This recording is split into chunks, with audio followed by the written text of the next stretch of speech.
Hey everybody, welcome to my channel. This is essentially episode 1, the beginning of my journey back into saltwater aquariums after a approximately 13 year hiatus from the hobby. So I'm glad you're along for the journey. If you like what you see, please subscribe to my channel, turn on notifications, give this video a thumbs up. If you can, that would certainly help me out and help bring more videos in the future. So what is my channel all about? Well, like I said, I've been out of the hobby for about 13 years. I had the itch to get back in, and so that itch led to what you see behind me, which is a red Sea Reefer 450. I picked it up used, literally just brought it home yesterday from its previous owner.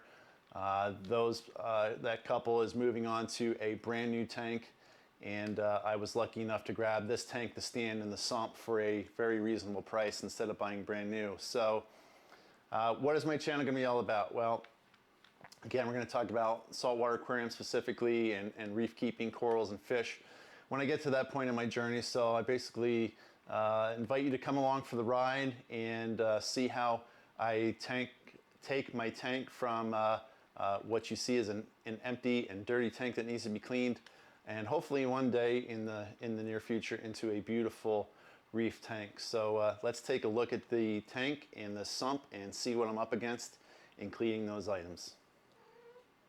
All right, so here we go. So like I said, this is a Red Sea Reefer 450 tank and stand and sump combination. I will show you the sump in a minute. It will go down in this part of the stand right here. And I believe the sump is at least 20 gallons, if I'm not mistaken. I will have information about this setup in the description of the video. And this is where you can put pretty much whatever you want. I know the previous owner had their top-off tank in here and their monitoring system. They were using an Apex. And then here we can get a look at the nasty, dirty tank. And I got a little bit of work ahead of me, and so what I did was I picked up some citric acid and a bucket, and I'm going to start working on that tonight. I'm obviously going to have to buy citric acid in bulk supply. Buying it in these little jars is not economical. So, but it'll get me going for tonight. So again, that's the tank.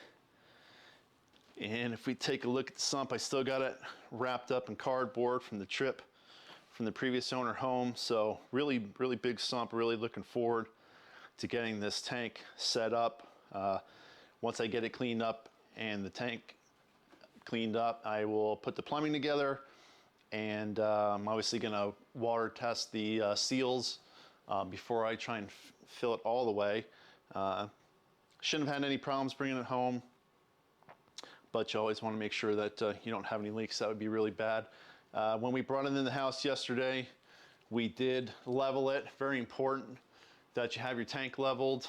There is a self-leveling mat on this stand, which is great, but that's not going to fix things if you're really out of level. Once you fill up that tank, that would be, or could be, a bad situation. So I'm gonna get started cleaning on this, and I'll throw in some updates here later in this video, and we'll see how it goes.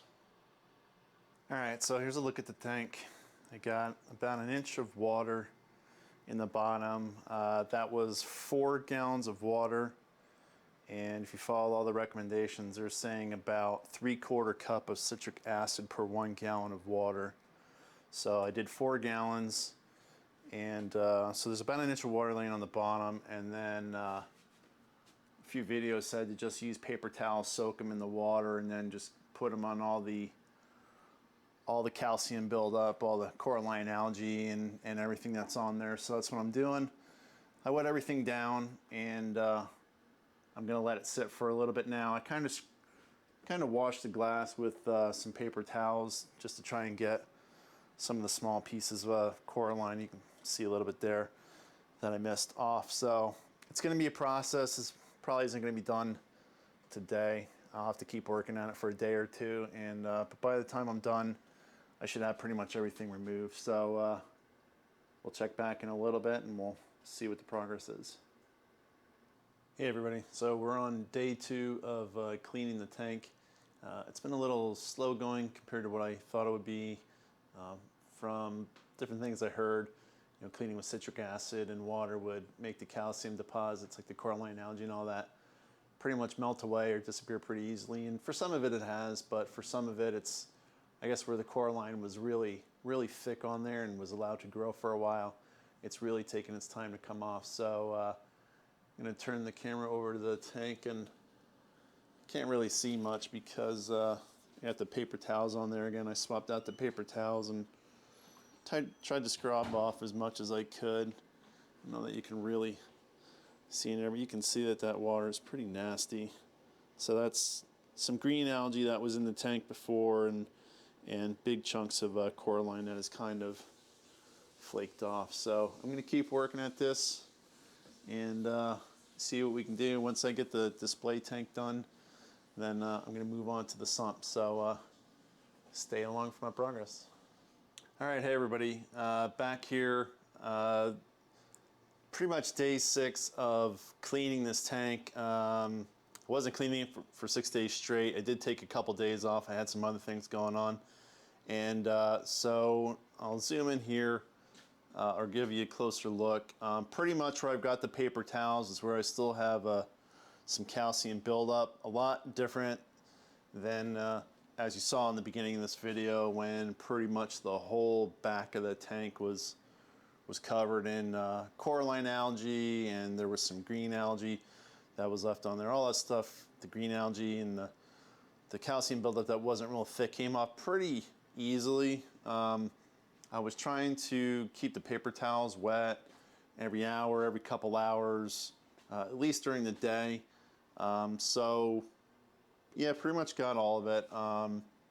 Just still working on these few spots. So I don't know how much more I'm going to try and get this this off. I may just run out of patience and just fill it with water and then get the tank started. But I cleaned the inside and got all that nasty water out that had all kinds of slime and calcium in there and all that. I took advantage of the water that I had laying in here before I emptied it out today, and threw the pipes in from the sump. So I still have the sump sitting here in cardboard from when I transported it. The pipes are all clean. I need to start working on the sump today. If you can see here, yeah, it's pretty dirty. I already have some water mixed with some citric acid in, and I did buy some more citric acid. I had bought citric acid from Target in these little bottles, and I was going through them pretty fast, and at $5 a bottle, you know, it adds up pretty quickly. So I know Bulk Resupply sells some bigger packaging of citric acid, but you know, you gotta save pennies where you can. So I compared them to a whole lot of selection on Amazon, and for pretty much the same amount that I could get in the largest container that Bulk Resupply sells, I got it for half the price on Amazon. So again, save pennies where you can. This is an expensive hobby, and that's about it for this update. So the rest of the video will be me pretty much wrapping up the cleaning, and then I'll probably start a new episode with actually filling the tank with water and checking the plumbing down into the sump and all that. So thanks for watching. All right, everybody, this is going to be the final piece of this video here, so I'm going to wrap it up. I've basically cleaned up the display tank and the sump the best that I could. There's still some old calcium buildup, coralline algae buildup in there. I'm not going to worry about it at this point. So I'm going to go with making some water and mixing up some salt. And actually, before I even do that, I'm going to water test it once I get all the plumbing done, as you'll see in a second here. I still have to hook up the plumbing, so I'll do some testing, make sure there's no leaks anywhere, make sure everything stays level once I get some water in it. And then I will hook up my RODI system, make some water, and then mix up some salt, and then we'll get this tank started. So let's take a look at how the tank and the sump look together in the stand together. Okay, so here's the tank, and I'll zoom in on the sump. So, like I said, I got a little buildup in there yet. I don't think it's really going to be a big deal. So got the rest of it cleaned up, and it's in there. It's mostly level. It's the bubble is within the line, so I'll get some water in there, see if it shifts at all. It's got the self-leveling mat in the bottom of this stand, so I'm hoping that will take care of everything. But it is technically level. So and then here we go. We got the display tank. So I'll show you what's left of the coralline algae that I was not able to get off. These parts where it's still on, it was really thick, and I just didn't want to take like a razor or anything and scratch the glass, so it just wasn't worth it to me. So this is it. Like I said, do some water testing and mix up some salt, make some fresh water, and I'm gonna get this tank started. So that's gonna be it for this video. If you made it to the end, thank you very much for watching. And if you like what you see, if you haven't already subscribed, please subscribe to my channel, like the video, and turn on notifications. And if you know anybody in the hobby, please tell your friends. Like I said, this is basically going to be a series on me getting this tank set up and the trials and tribulations. And hopefully it's nothing but successes and little to no failures. So again, thanks for watching, and see you on the next video.